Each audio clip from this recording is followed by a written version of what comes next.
That's right, pirates! It's orbin time. Well, with another year coming to an end, Rare blessed us all with another orb stream, and while the big Megalodons have already had their say on what they're looking forward to in next year, I decided to take my time as a small pondy to really soak in what we've seen. That, or maybe it just takes me a long time to make videos? Who can know? Who can tell? Before we get too deep into this speculative ocean, it's best to remember that these are game teasers, which always seem to be very good at saying very little with a lot of words. While watching these, I felt like trying to understand what the Servant of Flame was saying was almost like trying to sail a galleon solo. Very difficult, and really just asking for a bad time. So we should probably get around to seeing what we saw in that orb, shouldn't we? The first two visions heavily point towards the new adventures that will continue into next year. And okay, I have a bit of a soft spot for the lore in Sea of Thieves. Basically, I like to keep up with events and the goings on in the seas, and it's kind of nice to have all this weird wacky stuff going on in the background while I'm just, collecting treasure. Since I really got into Sea of Thieves, there's only been 3, and I just have let them all pass me by. I think this might be a me issue though. I feel like I really need to do the tall tales before getting to the current stories, but they seem like such a hurdle to get over. Add to that, if I ask my crewmates if they want to do the adventure, they all seem to be busy that night all of a sudden. Weird. But from everything we've seen, both of the 2 adventures could be quite good. The first seems to be mostly star tracking based, which I know is in one of the tall tales somewhere. But it's definitely the second teaser for adventure that gets me excited. Returning to Sunken Grove with Belle and a hunt for an ancient trial of sorts could be particularly interesting. I really hope we get an Indiana Jones opening style sequence of running away from boulders, avoiding traps, etc, etc.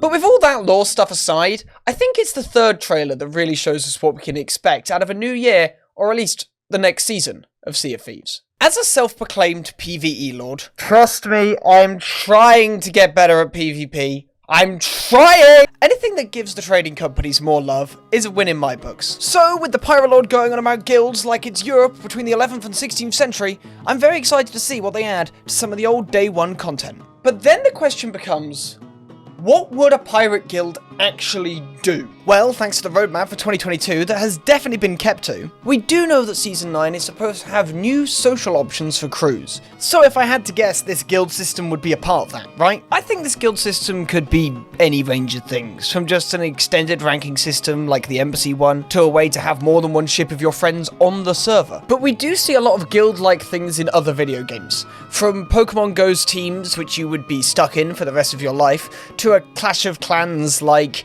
just playing with your friends attitude. Clan. The word is in the title. Each has their own drawbacks and benefits. I reckon if anything we'll see something more similar to the former, purely because we know there's only going to be a limited number of guilds. Also, Rare, you forgot the Hunter's Call again. Why do you keep forgetting the Hunter's Call? Stop forgetting the Hunter's Call. Stop, just please, just give. Then we make our way to the final pair of orb predictions, as we fly over to the once again renamed Port Merrick. Does calling it Port Merrick seem off to you all? There's something strange about naming a place after someone who is still alive. Well, yes, I know he's not actually still alive, but whatever. It's here we learn that there's a lot of sus behaviour going on around the Athena's Fortune at the moment, and there is very much an imposter among us. There's a lot of talk in here about burning blades and the possible defeat of the Pirate Lord. I don't know why all of this is starting to go over my head at this point. I think we're talking too far ahead in the future to really understand. But it does seem this new blade could be a new MacGuffin of sorts. Another thing for us to all fight over in another adventure. Guys, it's like 1 AM? But I've had an idea. What if the imposter among us is next year's mystery? Oh, you all forgot about mysteries, didn't you? While DeMarco's murderer is still at large, we can't be hunting them down forever. Right, Rare? I really hope this isn't the only mystery they ever make. And they did say they were going to make more. And I feel like an imposter who is planning a murder would be a fabulous reversal of just doing a murder mystery. I know, it's a completely random idea. And like I said, it's like 1 AM at the time of recording. So anyway, back to the rest of the video. Past me, or future me. Go. When it comes to predictions this far in the future, it could be hard to work out what the story is going to be on about, so I'm not going to go into too much depth, but it's very easy to say that this current war that's going on between Athena's Fortune and the Reapers is only going to get spicier. And I'm excited for it. All in all, it feels like this orb stream is more to do with adventures and lore than actual events that will take place on the sea and will affect the day-to-day activities of pirates, which isn't a great sign in all honesty.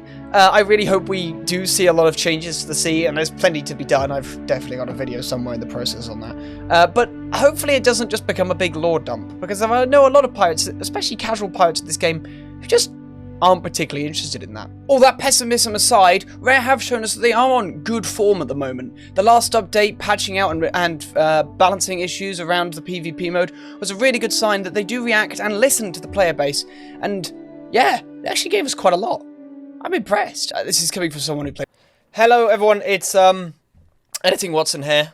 I know that doesn't make like a single difference, but whatever. So while I was going through the editing process, obviously I made this graphic for the gag earlier about how the plan for this year has been completely out of whack. And I should bring it up again here that, remember, we had down a season this year from Rare, so I shouldn't talk about how much of a great job they've done. I know it's all supposed to be captaincy, took a while, but captaincy was putting names on ships, and the shipwrights still don't work. As of time of recording, there's been a load of issues with actually getting the resources off a shipwright. You go and ask for it, and they just go, sorry, can't do that right now. Lol. So, I'm going to rescind the statement that Rare are on really good form. The year's been bad, but the last month at least has been pretty good. So, yeah, there's that. Anyway, back to the Watson who is about to make a joke about TF2. This is coming from someone who played a lot of TF2, okay? So, like, balance changes are like, whoa. But Watson, what are your plans for next year? Well, thank you, disembodied voice that suspiciously sounds like myself. I've got a couple of plans for next year. I'm going to keep trying to make these fortnightly Fortnite videos. I'm going to keep trying to make these fortnightly Sea of Thieves videos, as well as sprinkling in some other stuff from here and there into the fortnightly rotation. We're going to keep streaming over on the Twitch channel, which you should 100% check out.